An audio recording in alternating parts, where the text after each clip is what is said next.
Hali ya hewa ilikuwa ni baridi sana asubuhi hiyo.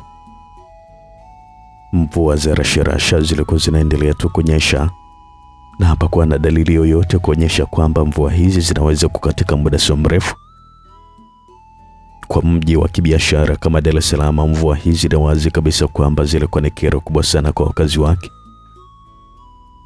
Zilikuwa zimeharibu kila kitu, na wengi walisikika wakilaumu ni kwa nini mvua hii ilikuwa inanyesha mjini kabisa Dar es Salaam badala ya kunyesha nje ya mji kama vile Bagamoyo. Ilikuwa ni mvua ambayo ilikesha usiku kucha ikinyesha hadi asubuhi. Ilikuwa inaendelea kunyesha bila hata kukoma, na hata mavazi makuu sasa yalibadilika yakawa ni makoti, masweta na majaketi. Mvua ilikuwa ni kero kweli siku hii, lakini kwa wale wenye nazo haikuwa ni kero kubwa sana, kwa sababu wao waliamua kupumzika majumbani mwao wakifurahia tu pesa pamoja na mali ambazo walikuwa nazo. Lakini kuna wale ambao walizidishiwa zaidi maumivu na mvua hizo, wakiwemo wagonjwa waliolazwa katika hospitali mbalimbali. Pia ndani ya wodi moja ya majeruhi katika hospitali ya Amana Ilala, Dar es Salaam, hali siku hii haikuwa ni shwari kabisa kwa kijana huyu.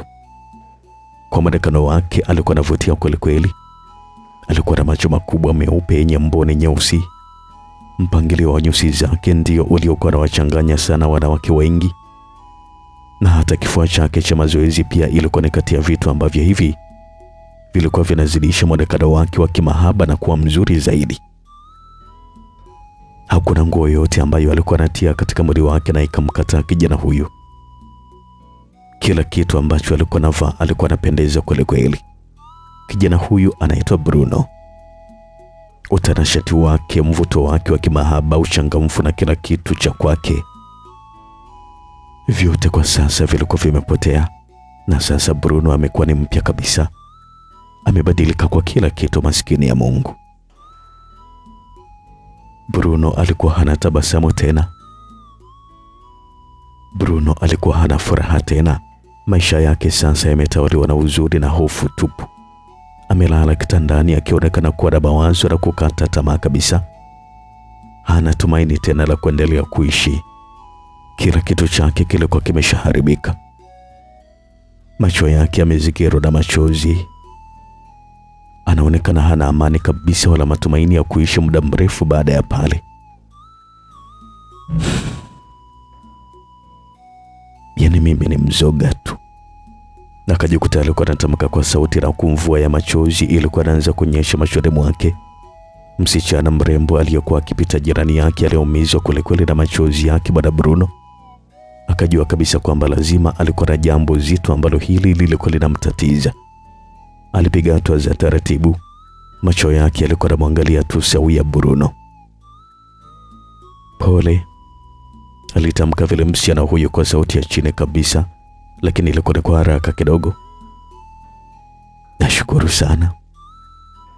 Pole, utapona tu. Asante. Mimi naitwa dada Vanessa, sijui unaitwa nani? Bruno. Pole sana Bruno, Mungu atakupatia afya njema, sawa? Jipatie moyo. Asante. Na vipi, umepatwa na kitu gani? Ni ajali dada, nimepoteza mguu mmoja. Masikini, pole sana. Nashukuru. Mimi pia niko na mgonjwa wangu hapa, ni mjomba wangu amelazwa hapa. Ndio nimetoka kumwangalia sasa hivi, alizungumza vile Vanessa. Sawa, pole sana. Vipi, anaendeleaje? Ana unafuu kidogo, anaweza kuruhusiwa kesho ama sio kesho kutwa. Sawa, pole sana dadangu. Usijali, wewe ndio unatakiwa kupewa pole nyingi zaidi kutokana na matatizo uliyopata hata kuliko mjomba wangu mimi. Nashukuru sana kwa wema wako Vanessa. Usijali kaka. Samahani, kulikuwa na jambo nilikuwa nahitaji nikuulize, sijui utaniruhusu? Sawa, uliza tu.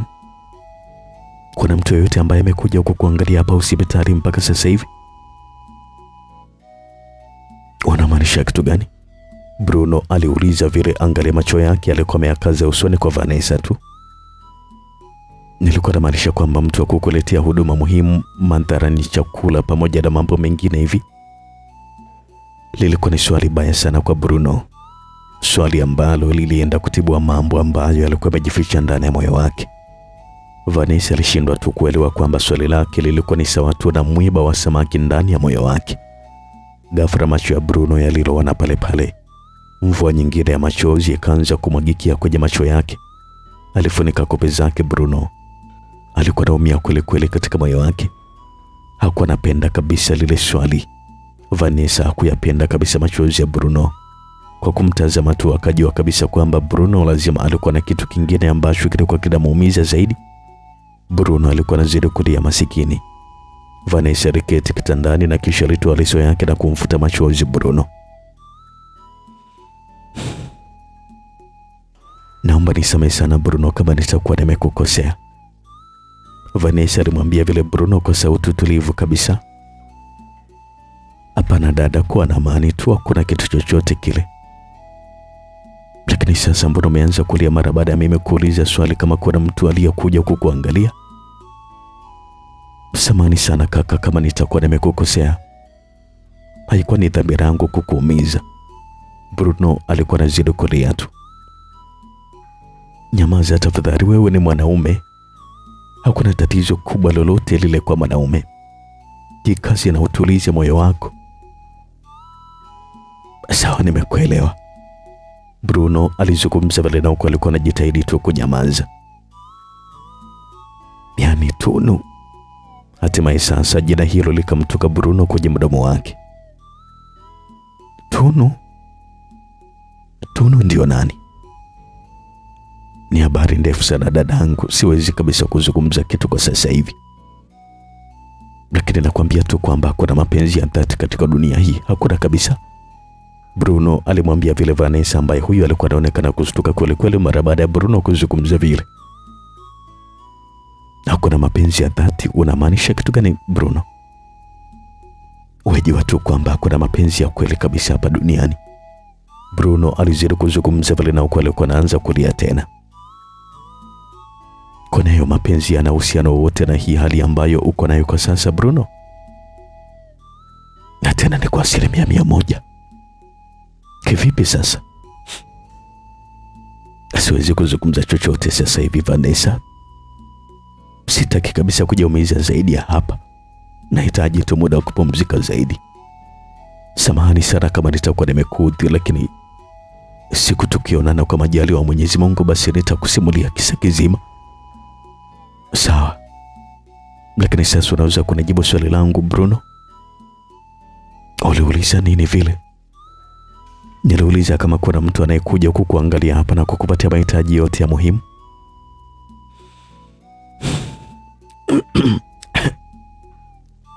Kifupi ni kwamba hakuna.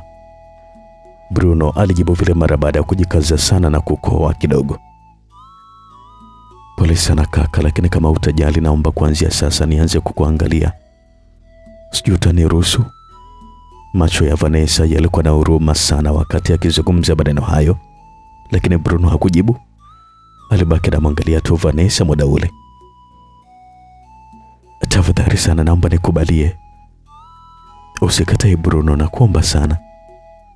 Bruno bado alikuwa kimya tu. Ghafla matone ya machozi yalianza kumiminika tena katika macho yake. Ikawa sasa machozi ni kitu cha kawaida kabisa kwa kijana huyu mtanashati.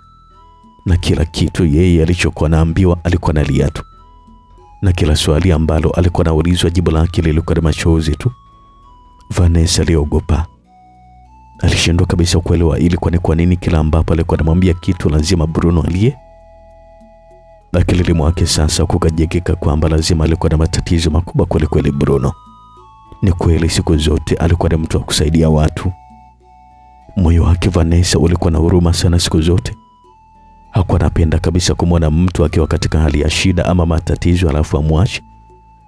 Kama anaweza kumsaidia basi alikuwa anafanya vile tu. Lakini kwa kijana huyu aliyelala hoi hapa kitandani sasa hivi, akionekana kwamba alikuwa amekosa faraja kabisa, akionekana kwamba alikuwa amekata tamaa ya maisha kabisa, akionekana kwamba alikuwa amepoteza hamu ya kuishi kabisa, akionekana kwamba alikuwa amepoteza dira, havutii kwa chochote, hatamaniki kwa lolote, na sasa amekuwa mlemavu. Moyo wake Vanessa ulikuwa na zaidi ya huruma. Alikuwa ameshawishika kwa kiasi kikubwa kweli kumsaidia mtu huyu. Alikuwa ameshindwa kabisa kuelewa ni kwa nini alijikuta alikuwa na hisi hali kama ile, lakini sasa moyo wake ulikuwa umeshaamua na alikuwa tayari kumsaidia kwa namna yoyote ile na kwa gharama zozote zile. Tulia basi Bruno, lazima ujikubali kwanza jinsi ulivyo. Ninajua kabisa kwamba una mawazo mengi sana, lakini sasa unatakiwa kujitahidi uyaondoe, kwa sababu hayatakusaidia kitu kabisa mawazo kama hayo. Ninahisi jinsi ambavyo naumia. Ninaona pia jinsi ambavyo nateseka. Najua, nafahamu kwamba utakuwa na maumivu mengi sana kwa wakati mmoja katika moyo wako. Nahisi vile ambavyo ni kama unaungua na moto, lakini tambua tu kwamba yote ni sehemu ya maisha tu.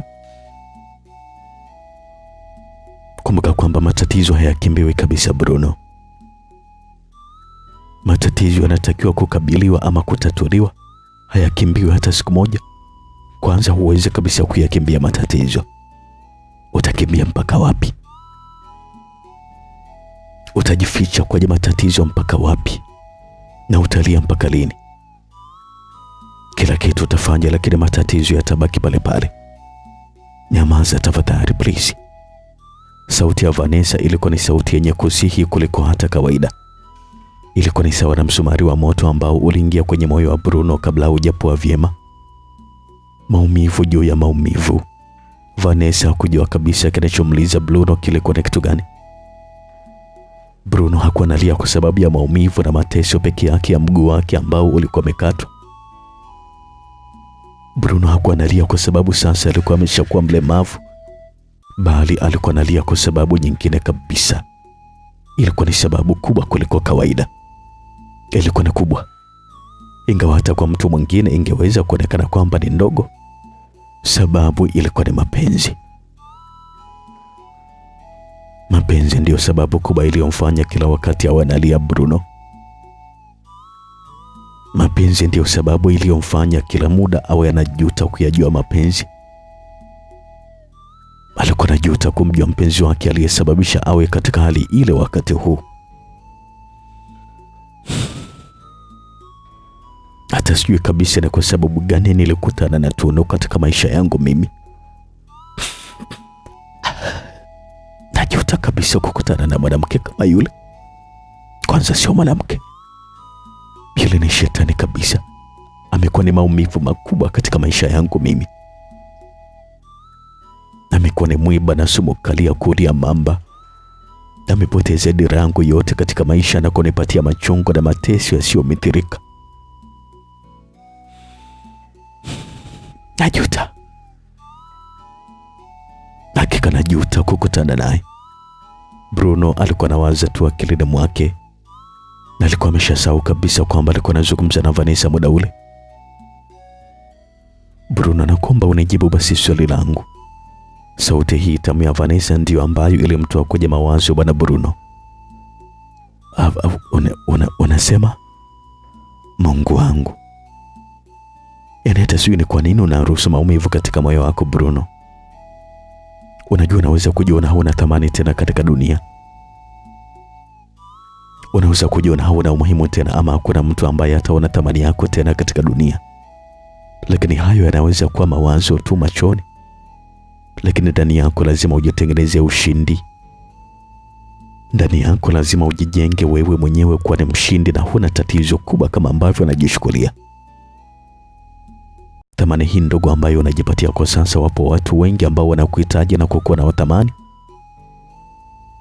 Wanakuona ni wathamani kubwa kuliko hata wewe ambavyo unajishukulia. Acha kujipangia maisha Bruno. Amini kwamba kila kitu kinawezekana. Hata mimi mwenyewe naamini kwamba bado hujashindwa kabisa. Wewe ni mshindi kabisa Bruno. Tafadhali sana futa machozi yako sasa, na kila fikra mbaya iliyopo kichwani mwako iondoe. Tatizo lililonalo halimaanishi kwamba ni mwisho wa maisha yako umefika. Hapana. bado uko na nafasi kubwa sana Bruno, niamini mimi. Yalikuwa na maneno makali sana ambayo yalikuwa yanatoka kinywani kwa Vanessa kwa sauti laini kabisa na ya kusihi. Bruno alimwangalia tu Vanessa kwa macho ya huruma. Alikuwa ni mtu pekee ambaye alikuwa anampatia faraja mara baada ya kuikosa kwa muda mrefu. Bruno sasa alikuwa ameshaanza kuiona thamani yake ikirejea taratibu. Alikuwa ameshaanza kuona kwamba na yeye alikuwa ni binadamu wa kawaida. Nakushukuru sana Vanessa, dada yangu.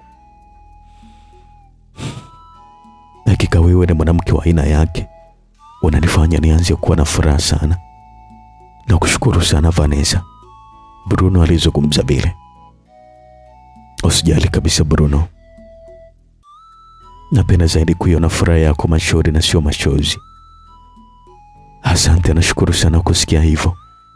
Naamini sasa umenikubalia kwa moyo mmoja. Usiwe na mashaka kabisa na jambo hili tafadhali, sawa? Sawa. Mimi niko tayari.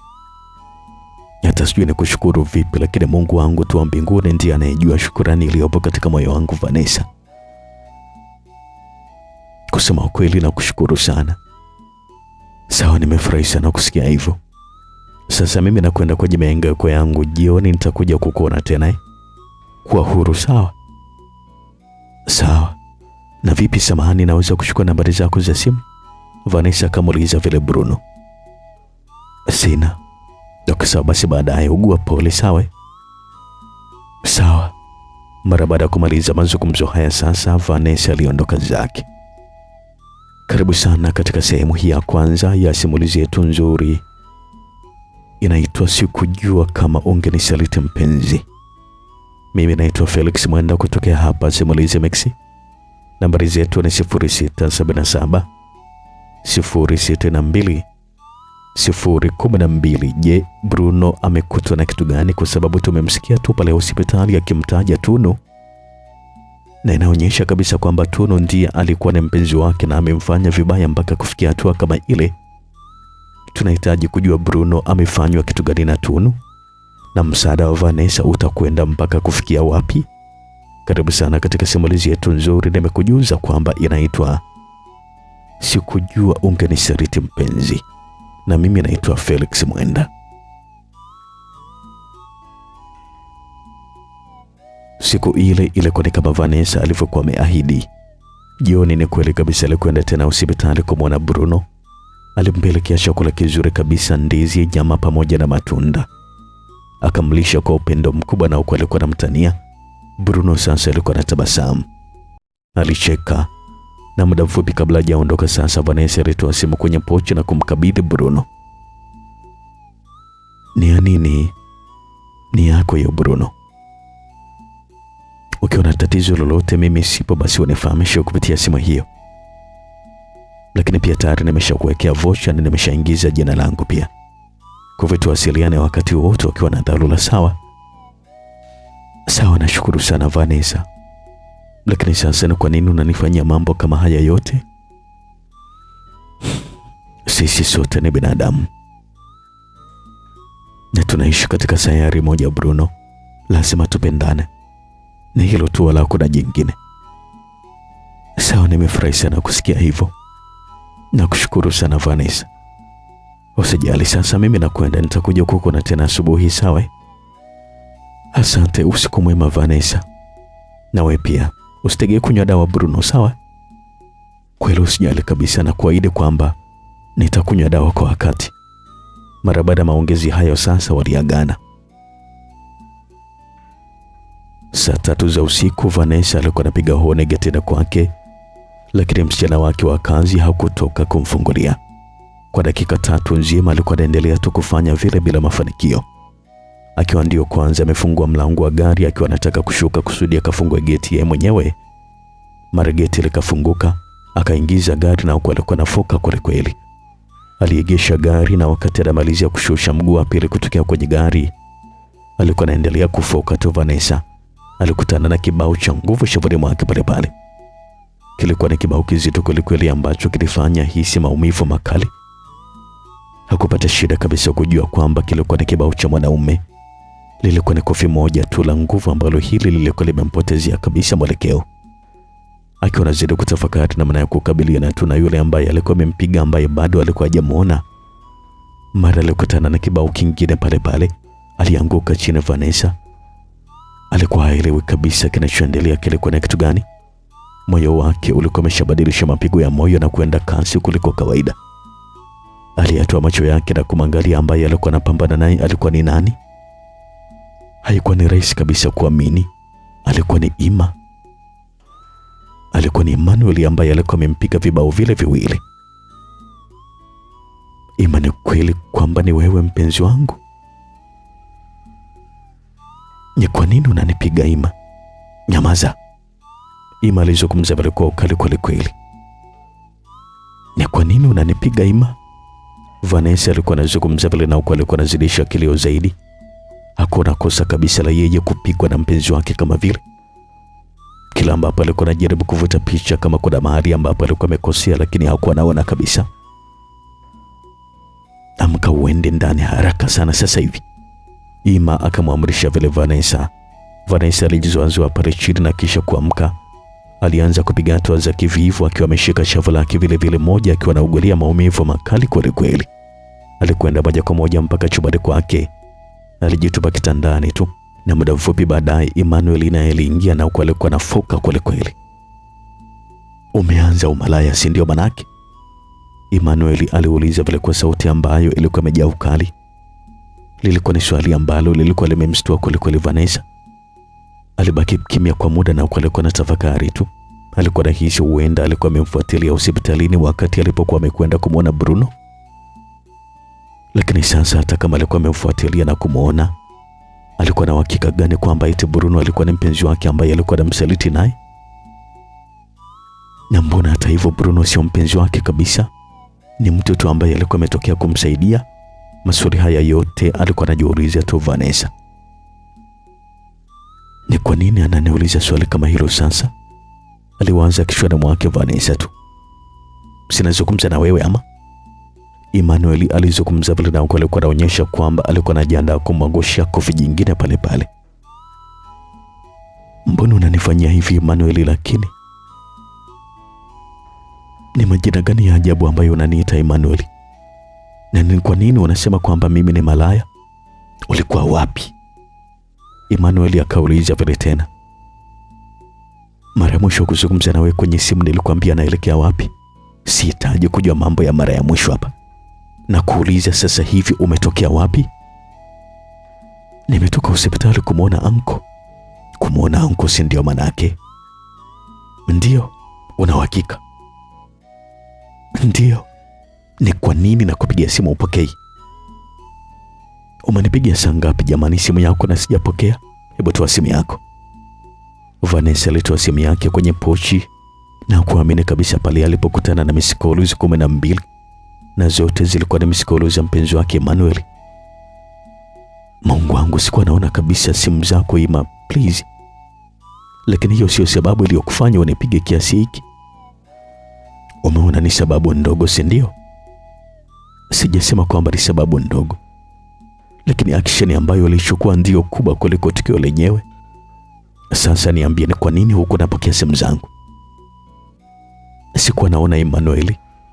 Unajua nilipokuwa naingia hospitali niliweka simu yangu silence kusudi nisisumbue wagonjwa kule hospitali.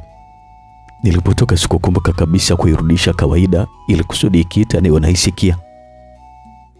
Na kuambia kwa mara ya mwisho leo, sihitaji kuona napiga simu zaidi ya mara 2 simu yangu upokei. Nitakuja kukuvunja taya siku moja, mpumbavu wewe. Emmanuel alizungumza vile kwa sauti na kisha alibamiza mlango na kuondoka zake. Vanessa alibaki tu, alikuwa analia peke yake. Vituko vya Emmanuel vilikuwa vimeshamchosha kwa kiasi kikubwa kweli. Kila muda Emmanuel alikuwa anampiga tu. Yaani kwa kosa dogo tu lazima pigwe. Na kilichokuwa kinamuumiza zaidi ni kwamba Emmanuel alikuwa anamfanyia vurugu nyumbani kwake mwenyewe. Nyumbani kwake ambako Vanessa yeye mwenyewe ndio alikuwa analipa kodi.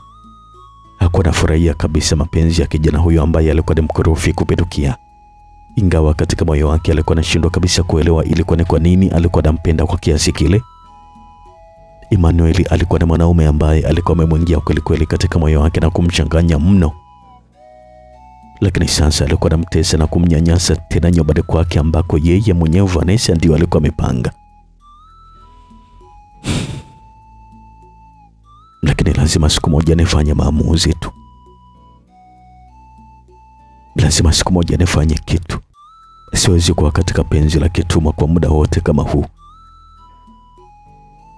Gine mwanaume anafanya vituko vya kila aina kila siku. Ana hata mapenzi ya dhati kila siku amekuwa ni mkorofi tu, ananipiga. Ni kwa nini sasa mimi niendelee kumsumbukia mwanaume wa aina kama hii? Lazima nikubali tu kujitoa kwenye mikono yake. Lazima. Vanessa aliwaza hayo yote kichwani mwake na kisha aliamka haraka pale kitandani. Alivua nguo zake zote na kisha kujifunga taulo kifuani. Alikuwa tayari kuingia bafuni muda ule, lakini ghafla akasita kuingia bafuni. Akarudi tena chumbani mwake. Alipiga hatua za taratibu kuelekea kwenye dressing table yake. Aliacha ile taulo yake ikianguka chini. Alikazia macho yake katika umbo la mtu yule ambaye alikuwa anaonekana kwenye kioo. Msichana huyu mrembo ambaye alikuwa na sifa zote. Aliacha macho yake kwa muda katika nywele zile ambazo zilikuwa zimetengenezwa na mtu ambaye huyu anajua vyema kabisa kazi yake. Akarudi na kutazama zile nyusi ambazo zilikuwa zimechongwa vyema kabisa. Alikaza macho yake katika macho ya kulegea ya mrembo yule. Alikuwa ni mwanamke mzuri kweli kweli. Aliyashusha macho yake mpaka kwenye matiti ambayo yalikuwa yamesimama wima kabisa ya mrembo huyo. Alishuka chini kabisa mpaka kwenye kitovu ambacho kilikuwa kimezungukwa na garden love iliyokuwa imeshanua vyema kabisa. Akatazama kiuno chake na kuzidi kuchanganyikiwa zaidi. Kiuno kile kilikuwa kimebebwa na hips pana za kutosha ambazo hizi zilikuwa zinazidi kumuonyesha kwamba alikuwa ni mrembo zaidi mwanamke huyu. Alitabasamu tu mara baada ya kujitazama kwenye kioo. Alikuwa ni mwanamke mzuri kweli kweli wa kutazama. Hakustahili kabisa kupigwa wala kunyanyaswa na Ima kama ambavyo alikuwa anafanyiwa. Alikuwa ni mwanamke ambaye alikuwa anapaswa kutunzwa kwa kila hali na sio kupigwa. Alikuwa anatakiwa kubembelezwa kwa kila namna. Mwanamke huyu ni Vanessa. Vanessa alikuwa anajitazama kwenye kioo jinsi ambavyo alikuwa ni mzuri mashallah. Sitakiwi kabisa kunyanyaswa. Aliwaanza vile na kisha alichukua taulo lake chini na kisha kuingia bafuni. Alifumbua bomba la mvua na kisha kuanza kuoga. Tulia hivyo hivyo, Tunu alimwambia vile Bruno ambaye huyu alikuwa amelala kitandani chali tu. Alikuwa ni mtupu kabisa kama alivyozaliwa. Sawa mama, mimi natulia, kwa nini na neno basi? Aya, sasa fuata masharti yangu. Nataka nikuonyeshe kwa nini mimi naitwa Tunu, mtoto wa Kitanga. Mimi nimefundwa kwetu Uziguani. Tunu alizungumza pale kwa sauti laini kabisa, na huko alikuwa anaendelea tu kumpaka Bruno mafuta mwili mzima. Raha ambayo alikuwa anaisikia Bruno ilikuwa sio ya kitoto, kwa sababu Tunu alikuwa anampaka kwa staili ya kupapasa. Ni kama mtu ambaye alikuwa anatafuta kitu ambacho alikuwa amepoteza hivi. Bruno alikuwa anajihisi kama yupo katika kisiwa kizuri kilichokuwa na burudani ya aina yake. Macho ya Tunu yalikuwa yanamchanganya kweli kweli Bruno ambaye huyu alikuwa ametulia tu kitandani, na huko miguno ya mahaba ilikuwa inaendelea tu kusikika. Nakupenda sana Bruno wangu. Nakupenda sana. Hata mimi nakupenda pia Tunu. Bruno alizungumza vile na huko alikuwa anatabasamu. Ghafla Bruno alipiga kelele na huko alikuwa kitandani ya hospitali. Alishtuka kutokea katika ndoto ambayo hakuwa amependa kabisa kuikumbuka hata kidogo. Tunu alikuwa na mwanamke mbaya kweli kweli katika maisha yake. Na Tunu ndio alikuwa ni sababu ya yeye kwa hospitali muda huu. Na tena sio hospitali tu. Alikuwa kitandani hoi kabisa akiwa amekatwa mguu wake. Na kwa lugha nyepesi tunaweza kusema kwamba alikuwa ameshapata kilema cha maisha kabisa. Sababu kubwa ilikuwa ni Tunu. Machozi alianza kushuka machoni mwake mara baada ya kushtuka kwenye ndoto hiyo ya ajabu. Ni kama vile alikuwa anaogopa kuharibu marumaru ambayo hii ilikuwa chini wakati akiwa anatembea. Alikuwa anatembea kwa mnyato kama alikuwa anaogopa kuumia miguu yake hivi. Hata hivyo sio kama alikuwa anajifanyisha. Hiyo ndio ilikuwa ni tembea yake. Alikuwa anapiga hatua za taratibu na ukuta ule lilikuwa kifuani mwake tu. Anafunga mlango wa bafuni na kisha kuingia chumbani mwake. Anajitupa kitandani, anahema kwa kasi na kisha anasimama tena. Anabaki akiwa amesimama tu akiwa hajui kabisa kwa nini alikuwa amefanya vile. Nilikuwa nataka kufanya kitu gani hapa? Lazima kuna kitu kilichokuwa kimesababisha nisimame. Ni kitu gani? Alikuwa anawaza vile Vanessa akiwa hana majibu kabisa. Oh yes, nimeshakumbuka. Alizungumza vile kwa sauti na huku alikuwa anasogelea meza yake ya kujipambia. Aliketi kwenye kiti ambacho kilikuwa mbele yake. Aliyatupa macho yake kwenye kioo na kumtulizia macho msichana huyu mrembo ndani ya kioo. Ilikuwa ni taswira ya sura yake mwenyewe. Aliachia tabasamu tu la kivivu akiwa anaashiria kwamba alikuwa na ukubali uzuri wa mwanamke huyu mrembo ambaye alikuwa kwenye kioo mbele yake. Alikuwa anajikubali kweli kweli msichana huyu Vanessa. Mimi ni mrembo Sifa unajipa mwenyewe bwana. Alikuwa anawaza vile na kisha alitabasamu. Siku zote usiku huwa hana kazi kubwa sana kwenye dressing table yake. Alichukua kofia yake iliyokuwa na plastiki na kisha kuivaa kichwani. Akajipuliza na manukato mepesi na kisha alitoka. Hatua ya kwanza, hatua ya pili mpaka sebuleni. Aliketi kwenye sofa kubwa na huko alikuwa anatazama TV tu. Pembeni yake alikuwa amekaa msichana wake wa kazi ambaye huyu anaitwa Amina. Shikamoo dada. Amina alimsalimia vile. Marhaba. Pole na kazi dada. Asante. Nina maswali kidogo nataka nikuulize. Uliza tu dada. Mimi ni nani kwako? Ni bosi wangu. Ukiachana na huo bosi pia mimi ni nani? Ni dada. Ni kweli unamaanisha hiki ambacho unazungumza? Ndio namaanisha dada.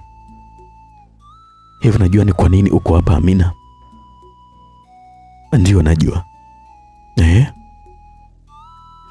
Nipo hapa kwa ajili ya kufanya kazi za hapa nyumbani dada. Unazijua vizuri kazi zako. Ndio dada. Unaweza kunitajia? Ndio dada, ni pamoja na kusimamia mambo yote yanayohusu usafi, kupika pamoja na kazi nyingine ndogo ndogo pia. Sasa kwa nini wakati napiga honi getini hukuja kunifungulia? Shemeji Ima aliniambia kwamba nisitoke dada. Unasemaje wewe? Hivi na akili vizuri kweli wewe? Hii ni nyumba ya Ima ama ni nyumba yangu mimi? Ima ulimkuta hapa ama alikukuta hapa? Na ni mimi ndiye niliyekutambulisha kwake ama yeye ndiye alikutambulisha kwangu? Yeye ndiye aliyenikuta hapa dada. Lakini kutokana na wewe kunitambulisha kwake kama shemeji yangu sikuwa na vyema kubishana naye. Maana najua kwamba yeye ni mwanaume na ni mchumba wako wewe. Sasa Ima amenipiga vibao hapo nje. Na yote ni kwa sababu yako wewe. Sasa nakupa agizo kuanzia leo. Kuanzia leo unatakiwa kunisikiliza mimi kwa kila kitu ambacho nakwambia.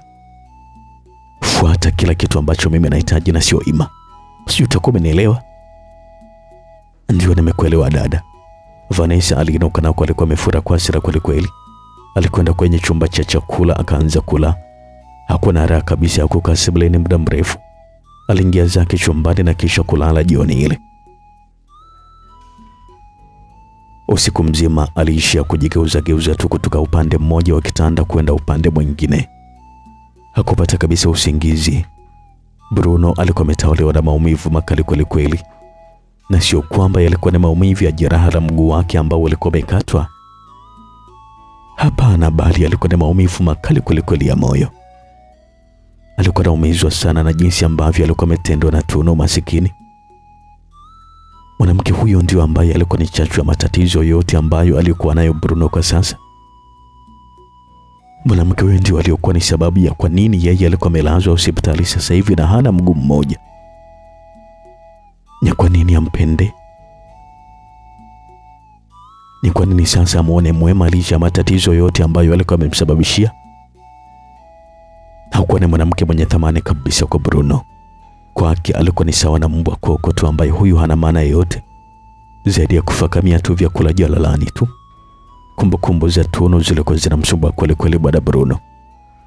Asubuhi hii ndio alikuwa anaanza kupata usingizi mara baada ya kuteseka kwa usiku mzima.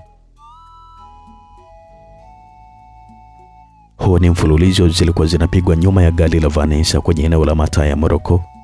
Ilikuwa ni kwenye makutano ya barabara ya Ali Hassan Mwinyi na Kawawa. Hiyo ilikuwa ni barabara ya taa za kijani kuwaka na kuruhusu magari yanayotokea Msasani kuingia barabara ambayo inaelekea Posta. Lakini Vanessa alikuwa hajaondoa gari lake bado. Na sio kwamba Vanessa hakuwa ameiona ile taa. Alikuwa ameiona vizuri kabisa. Lakini sasa muda wote tangu alipotoka nyumbani alikuwa hajawa na maamuzi ya moja kwa moja kwamba aanzie ofisini kwake Posta ndipo aende hospitali ama aanzie kwanza hospitali kisha aende ofisini. Akiwa yupo kwenye foleni na taa kuruhusu, alikuwa hajapata maamuzi ya moja kwa moja bado. Alikuwa amesita tu kwenye foleni pale pale. Niende wapi hapa? Alikuwa anawaza vile kichwani mwake, lakini baadaye akapata majibu. Acha nianzie kwanza hospitali kisha niende kazini. Akajisemea vile mwenyewe, na huko alikuwa hana habari kabisa na huoni kama zile. Aliendelea tu kusubiri kwa muda mpaka taa ziliporuhusu kunyosha moja kwa moja kufuata barabara ya Kawawa. Akaondoa gari kwa kasi kweli, na ndani ya robo saa tu alikuwa ameegesha gari lake ndani ya hospitali ya Amana. Alikwenda mpaka wodi na kuingia. Alipita kwenye kitanda cha Bruno, alimuona alikuwa amelala tu. Alisimama kwa muda na huko alikuwa anamtazama. Alikuwa anazidi kumuonea huruma kweli. Alikata shauri kwamba anzie kwanza kwa mjomba wake, ndipo sasa atarudi kumtazama huyu Bruno. Wazo hilo likapita bila kipingamizi chochote kwenye akili yake. Alizidi kwenda mbele zaidi mpaka kumwona mjomba wake, na kwa bahati nzuri sana ilikuwa ndio siku ambayo alikuwa ameruhusiwa. Mara baada ya taratibu zote kukamilika, sasa alimshika mkono. Alikuwa anamsaidia kutembea kuelekea nje, lakini kabla hawajaufikia mlango mkubwa, Vanessa alimuomba mjomba wake amtambulishe kwa rafiki yake wa karibu ambaye huyu ndio Bruno mwenyewe. Ni nani? Ni yule pale aliyelala pale mjomba. Sawa. Walipofika sasa, Vanessa alianza kumwamsha Bruno ambaye huyu alikuwa anaogelea katika usingizi mzito muda ule. Aliposhtuka sasa, alikutanisha macho yake uso kwa uso na mjomba wake na Vanessa. What? Bryson? Bruno alipayuka vile mara baada ya kumwona mjomba wake na Vanessa. Bruno? Mjomba wake na Vanessa naye alimuita vile Bruno. Alikuwa anaonekana kwamba alikuwa anashangaa kweli. Yaani Bryson, bado unaendelea kunifuata tu, haujaridhika tu Bryson? Unataka kuchukua na roho yangu kabisa, si ndio manake? Bruno alimuuliza vile Bryson. Vanessa alikuwa kimya tu na huko alikuwa amechanganyikiwa kichwani mwake. Hakujua kabisa Bruno alikuwa anamfahamu vipi mjomba wake ambaye alikuwa anaitwa Bryson. Na hakujua kabisa pia mjomba wake Bryson alikuwa anamjua vipi Bruno. Na walikuwa wanaonyesha kwamba kama walikuwa na ugomvi hivi. Vipi jamani, mnafahamiana? Vanessa akawauliza vile. Hakuna hata mmoja aliyejibu swali hilo. Pamoja na kwamba alikuwa katika hali ya kuugua, lakini Bruno alikuwa anaonekana kupata nguvu za ghafla pale. Alikuwa amefura kweli pale kitandani, na huko alikuwa anamwangalia Bryson kwa hasira isiyokuwa ya kawaida. Vanessa alikuwa kimya tu anawatazama kwa macho ya kuhoji. Alikuwa amepatwa na maswali mengi kweli kichwani mwake. Mjomba wake alikuwa anafahamiana vipi na Bruno? Lilikuwa ni swali gumu sana ambalo Vanessa alikuwa anajiuliza. Hata hivyo halikuwa na ugumu mkubwa sana ama mshanga wa ajabu. Kufahamiana ilikuwa ni jambo la kawaida tu. Lakini sasa alikuwa anashangazwa sana na namna ya kufahamiana kwa watu hao wawili. Walikuwa wanaonekana kwamba walikuwa wanafahamiana kwa ugomvi. Walikuwa wanafahamiana kwa shari. Ni vipi sasa mjomba wake awe mkorofi kama ambavyo Bruno alikuwa anazungumza? Inawezekana ni kweli kabisa akawa ni mkorofi. Lakini sasa sio kwa kijana huyo mwenye macho yanayosoma uzuri na simanzi tele machoni mwake. Wana kitu gani hawa jamani? Alikuwa anawaza vile Vanessa kichwani mwake, na huko alikuwa hana amani kabisa. Macho ya Vanessa yakaanza kuangalia tu watu wale wawili ambao walikuwa wamekaziana macho. Hivi mna nini nyinyi jamani? Anko vipi namjua huyu Bruno? Mjomba wake hakujibu kabisa mara baada ya kuulizwa swali hilo. Bruno, niambie basi, kuna kitu gani kati yako wewe na mjomba? Vanessa alihamia kwa Bruno na kuuliza vile, na huko alikuwa anashangaa kwa jinsi ya tafrani ilivyokuwa kubwa mahali pale. Huyu ndio mjomba wako Vanessa? Bruno aliuliza vile swali badala ya kujibu swali ambalo alikuwa ameulizwa. Ndio, ni mjomba wangu Bruno. Mjomba wako? Ndio Bruno, kwa nini unauliza? Wakasikiliza Vanessa. pamoja na misaada yote ambayo umekuwa ukinisaidia, naomba leo nikukose heshima kabisa. Huyu mjomba wako ni mpumbavu, na tena hana maana yote kabisa. Ni mpumbavu, muuaji, hafai kabisa. Kama utaona inafaa, basi sitisha msaada wako wote kwangu kuanzia leo. Bruno alizungumza vile kwa hasira kweli kweli, na huku alikuwa anaonekana kwamba alikuwa anataka kuamka kabisa pale kitandani, lakini hakuwa anaweza kabisa kuamka kutokana na kwamba alikuwa na mgonjwa. Hakuwa anaweza kabisa kuamka Bruno kutokana na kwamba alikuwa ni mlemavu. Hakuwa na ujanja wote wa kuamka na kufanya kitu chochote kile mahali pale. Anamwangalia tu Vanessa kwa macho ambayo yalikuwa yanaonyesha kwamba yuko tayari kwa lolote, na alikuwa hajali kitu chochote kile. Baadaye sasa akayarudisha macho yake tena kwa Bryson, ambaye huyu alikuwa anaonekana kwamba alikuwa na hasira zaidi ya hata zile ambazo Bruno alikuwa nazo, lakini naye alikuwa na tatizo hilo hilo pia. Alikuwa hana nguvu kwa sababu mjomba huyu naye pia alikuwa ametoka kuumwa. Jamani, kwani kuna tatizo gani kati yenu? Mbona mimi nakuwa sielewi sasa? Vanessa aliuliza vile, lakini sasa hakuna hata mmoja aliyejibu. Mmedhulumiana? Aliuliza vile, lakini ilikuwa kimya. Mbona sasa nawauliza alafu mpo kimya tu jamani? Mna nini? Mbona sasa mnanichanganya tu sasa? Vanessa alizungumza vile, lakini hakuna ambaye alikuwa amezungumza chochote kile. Sawa, sasa kwa sababu hakuna ambaye anataka kuzungumza neno, anko, twende nyumbani. Haya mambo nitazungumza na Bruno mimi mwenyewe baadaye. Alizungumza vile Vanessa, lakini bado wote walikuwa kimya tu. Vanessa alimshika mkono mjomba wake na kuanza kuondoka mpaka nje kabisa. Waliingia kwenye gari na kuondoka zao. Njia nzima Vanessa alikuwa na mawazo lukuki, lakini katu hakuweza kabisa kuzungumza kitu na mjomba wake huyu. Bruno aliyatoa macho yake kwa mshangao kweli kweli, akiwa anamwangalia mwanaume huyu ambaye alikuwa anaonekana kujazia vyema kwenye kifua chake. Hakuwa na sababu ya kutaka kuuliza mahali popote kama huyu bwana alikuwa anafanya mazoezi. Alikuwa yuko peke yake kabisa. Alikuwa amevalia suruali ya jinsi ya rangi ya blue na fulana nyeupe ya kukata mikono hivi. Sura yake mtu huyu ilikuwa inaonyesha kabisa kwamba ilikuwa inatangaza vita. Alikuwa anaonekana dhahiri kabisa kwamba alikuwa amedhamiria kuua mtu.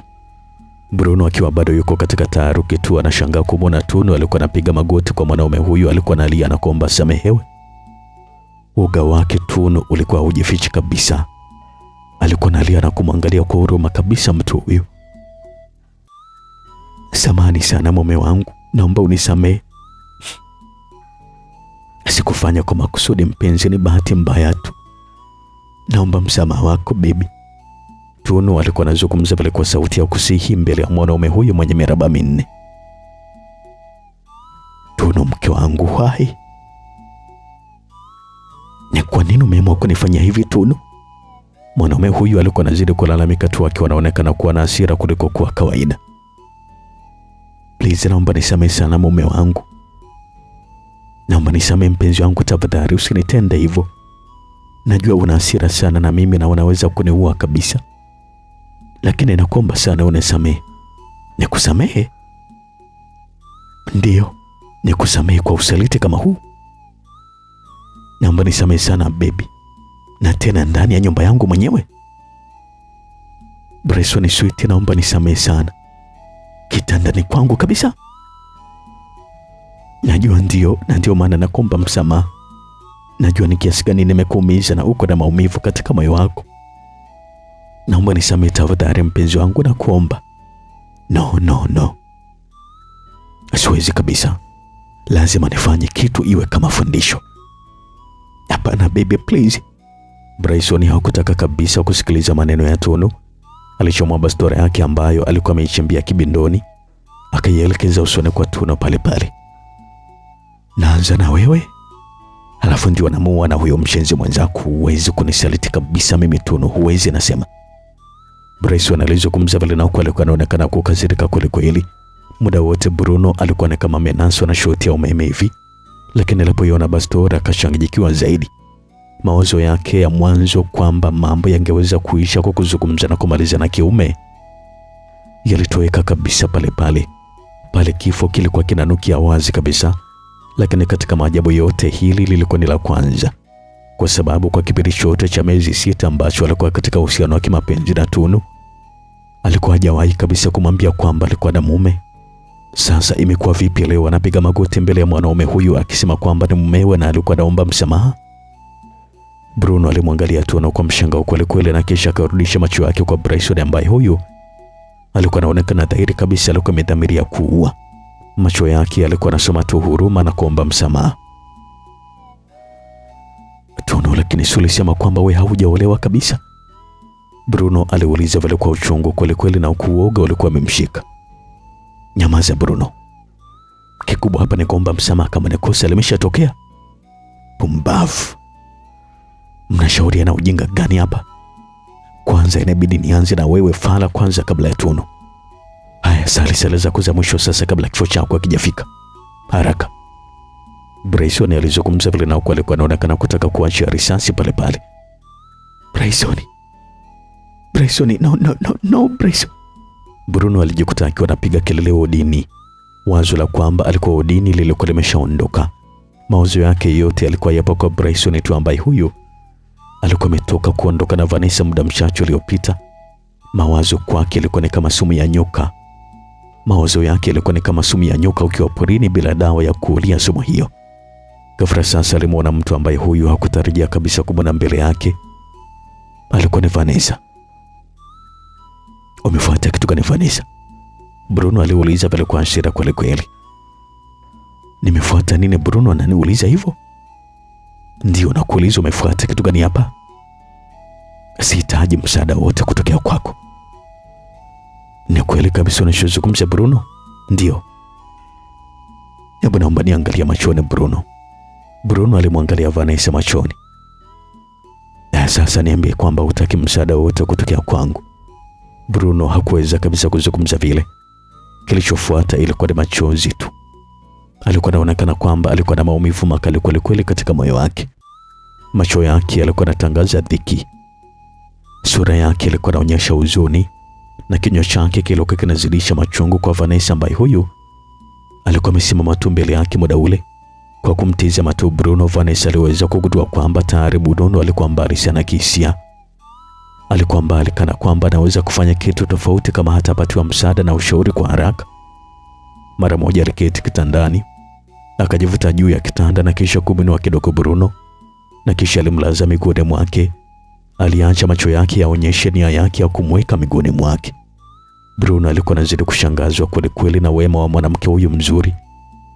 Alikuwa na sifa zote za kuwa ni mrembo Vanessa, na kwa jinsi alivyokuwa amependeza asubuhi ile, kwa hakika hakuwa anastahili kabisa kukaa katika kitanda kile cha mgonjwa ambacho si ajabu kilikuwa na unyevunyevu kutokana na Bruno kulala muda mrefu.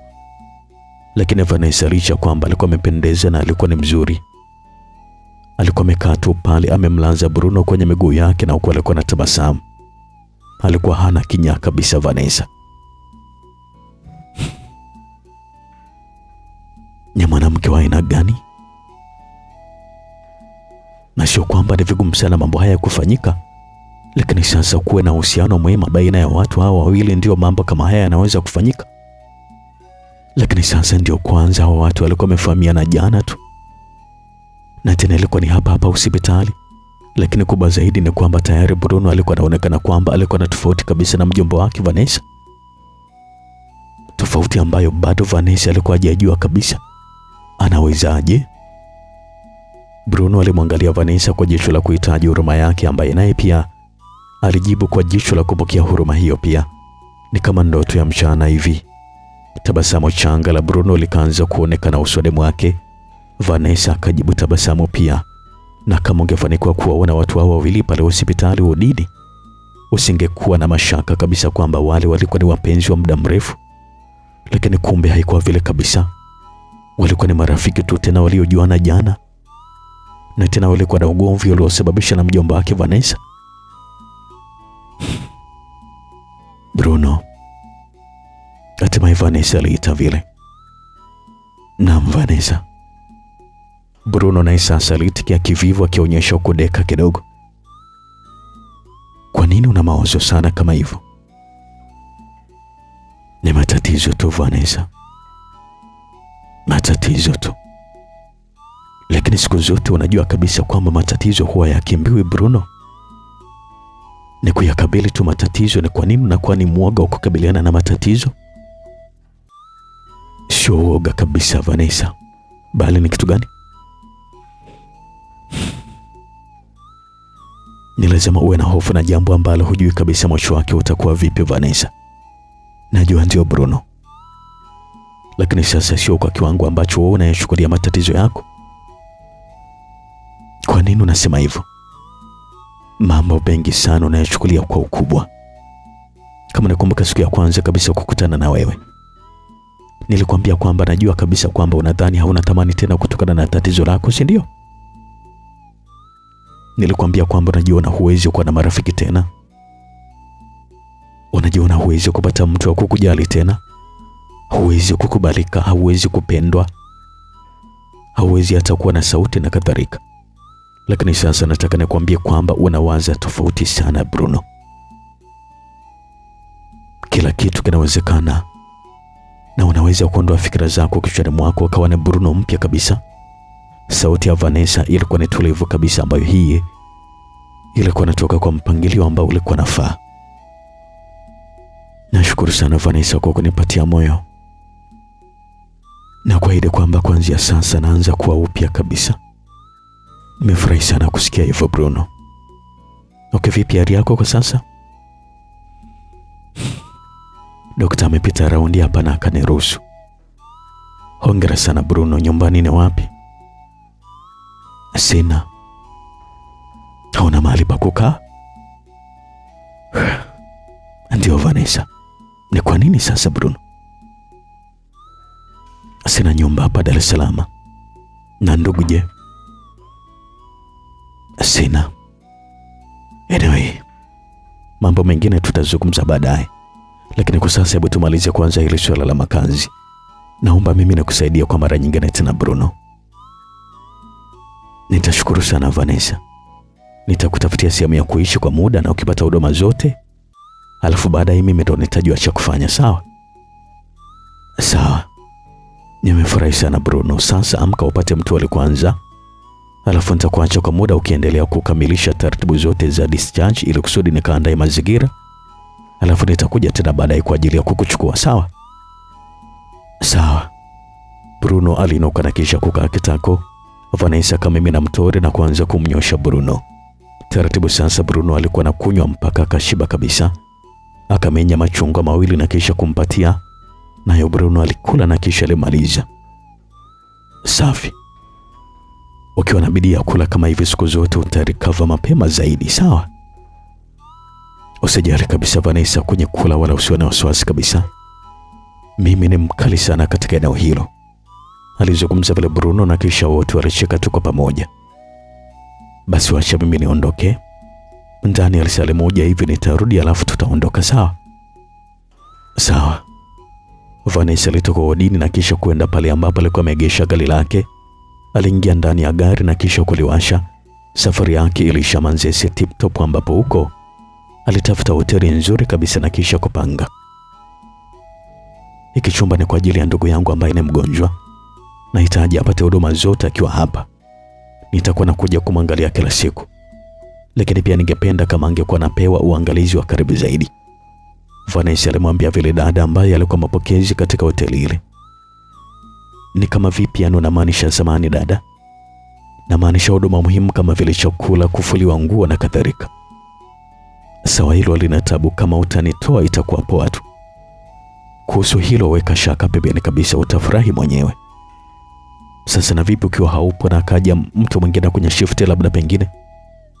Usijali, nitaacha maagizo kwa mtu ambaye nitakuwa nimemwacha na nitamkata chake mapema. Kwa hivyo atakuwa anafanya kama mimi vile vile. Kiufupi dada, usiwe na wasiwasi kabisa na atakuwa salama tu ndugu yako. Sawa, nimefurahi sana kusikia hivyo. Acha basi nikamchukue. Sawa. Vanessa mara baada ya kukamilisha taratibu zote pale hotelini aliondoka zake. Vanessa alimkuta Bruno alikuwa ameshakamilisha taratibu zote na alikuwa anamsubiria yeye tu. Bruno alimpokea kwa tabasamu changa. Vanessa akajibu kwa tabasamu ambalo lilikuwa limechanua. Alimshika mkono na kisha Bruno kwa msaada wa gongo akaanza kupiga hatua fupi fupi kuelekea gari ambapo lilikuwa limeegeshwa. Vanessa alikuwa ameshika gongo moja na kumwacha Bruno moja. Walikuwa wanatembea taratibu sana. Watu waliokuwa nawaona waliweza kugundua kwamba kulikuwa na upendo wa ndani kabisa ambao walikuwa nao wawili hawa. Taratibu sasa wanakwenda mpaka kwenye gari. Vanessa akampandisha na kuyaweka magongo yake siti ya nyuma. Aliwasha gari na kulitoa getini taratibu. Alipofika barabarani alikata kushoto akiwa anafuata barabara ambayo hii ilikuwa nakwenda kwa mkuu wa mkoa wa Dar es Salaam. Kwenye mataa ya barabara ya Kawawa akakata kushoto kuelekea Magomeni. Alipofika kwenye mataa ya usalama akapinda kushoto kuishika barabara hii ya Morogoro hadi Tiptop. Huko sasa ringi ya kushoto kwenye kituo kidogo cha daladala na kuifuata barabara ya Kione. Hapo sasa alikatiza mitaa miwili mitatu na kuegesha gari lake nje ya hoteli. Akamsaidia Bruno kushuka na kutembea naye polepole mpaka mapokezi. Dada, huyu ndio yule mgeni wangu ambaye nilikuwa nimekuambia. Okay, sawa, karibu sana. Ni ghorofa ya chumba nambari 502. Sawa basi, ngoja nikusaidie tumpeleke mgonjwa. Yule dada wa mapokezi alijibu vile na huko alikuwa anatabasamu. Alitoka na kisha kusimama kushoto mwa Bruno. Vanessa alisimama kulia na kisha walikutanisha mikono yao. Bruno alikuwa amekaa katikati na kisha walipandisha ngazi mpaka ghorofa ya 4. Waliingia chumbani na kumkalisha kitandani. Huyu dada wa mapokezi akarudi zake ofisini kwake. Chumbani walibaki Bruno pamoja na Vanessa. Vanessa alikuwa amechoka kweli kweli. Bruno alikuwa ametulia tu kitandani akiwa anamwangalia Vanessa. Lakini kwa nini unafanya haya yote Vanessa? Bruno akamuuliza vile Vanessa kwa utulivu kabisa. Lilikuwa ni swali mwafaka kabisa kwa Vanessa. Lakini sasa lilikuwa ni gumu kweli kweli kujibika. Ni kweli kabisa alikuwa na sababu ya kufanya haya yote kwa Bruno. Mwanzoni hakujua kabisa, lakini tayari alikuwa ameshajua kwamba alikuwa anafanya haya yote kwa sababu ndani yake kulikuwa na mzigo mzito kweli kweli wa mapenzi. Hilo alikuwa amelijua. Na ndio ulikuwa ni ukweli wenyewe. Lakini sasa atasemaje? Alibaki tu alikuwa anamwangalia bila kujibu neno. Ingawa sasa kwa mbali macho yake yalikuwa yanatoa majibu. Yalikuwa ni majibu mazito kweli kweli kwamba alikuwa anampenda, lakini alikuwa ni domo zege. Hisia za moyo wake zilikuwa zimeshamhakikishia kwa 100% kwamba alikuwa anampenda sana Bruno. Mwanaume ambaye yuko mbele yake akisubiri jibu la swali ambalo alikuwa amemuuliza kwamba ni kwa nini alikuwa anamfanyia wema wote ule. Alikuwa anatakiwa kutoa jibu moja jepesi sana kwamba alikuwa anafanya haya yote kwa sababu ndani yake kulikuwa na mapenzi ya dhati. Lakini sasa maskini ya Mungu, mrembo wetu Vanessa alikuwa hawezi kabisa kuzungumza kama vile, na alikuwa amejikuta ameshindwa kabisa kutoa jibu la swali hilo ambalo lilikuwa limemchanganya kidogo. Bado Bruno alikuwa ameatuliza macho yake usoni kwa Vanessa, na alichokuwa anasubiria yeye ilikuwa ni jibu tu. Niambie basi, Bruno aliomba vile kujibiwa swali lake. Ni kwa nini umeuliza swali kama hilo Bruno? Sina nia mbaya kuuliza, nilikuwa nataka kujua tu. Lakini kila kitu kina sababu Bruno. Najua pia hata wewe una sababu zako za kuuliza swali kama hilo. Hebu niambie ni sababu zipi? Umenifanyia mambo makubwa sana. Na umekuwa ni muungwana mno kwangu, lazima nihisi huenda kutakuwa na sababu. Sababu kama ipi Bruno? Sijajua Bruno. Nakusikia Vanessa. Hakuna sababu kubwa sana. Lakini ni lazima tujue kwamba wewe ni binadamu wenzangu. Moyo una nyama Bruno, moyo tu. Kwa nilivyokuwa napo katika mateso pale hospitali sikupenda. Nikaona ni vyema kama nitakusaidia. Sidhani kama kuna sababu kubwa zaidi ya hiyo. Vanessa alizungumza vile na huko alikuwa anaonekana wazi kabisa kwamba alikuwa anaacha sababu nyingine ya msingi zaidi ya maneno haya ambayo alikuwa amezungumza. Je, ni kitu gani kitaendelea? Tunaona kabisa kwamba kuna penzi linataka kuzaliwa kati ya Bruno pamoja na Vanessa. Kumbuka kwamba Vanessa bado hajajua kulikuwa na ugomvi gani kati ya Bruno pamoja na mjomba wake Bryson. Na tumeshajua kabisa kwamba chanzo cha Bruno kuwa katika majonzi kama haya ilikuwa ni Tunu, mpenzi wake. Na tumejua kabisa kwamba kumbe Tunu inawezekana kabisa ndio alikuwa ni mke wa Bryson. Na mara ya mwisho Bryson alikuwa anataka kuwaua kama ambavyo Bruno alikuwa ametokewa kwenye ndoto. Je, ni kitu gani kitaendelea? Tukutane katika sehemu ijayo, itakuwa ni sehemu ya pili. Simulizi yetu nzuri inaitwa Sikujua Ungenisaliti Mpenzi. Mimi naitwa Felix Mwenda na hapa ni Simulizi Mix.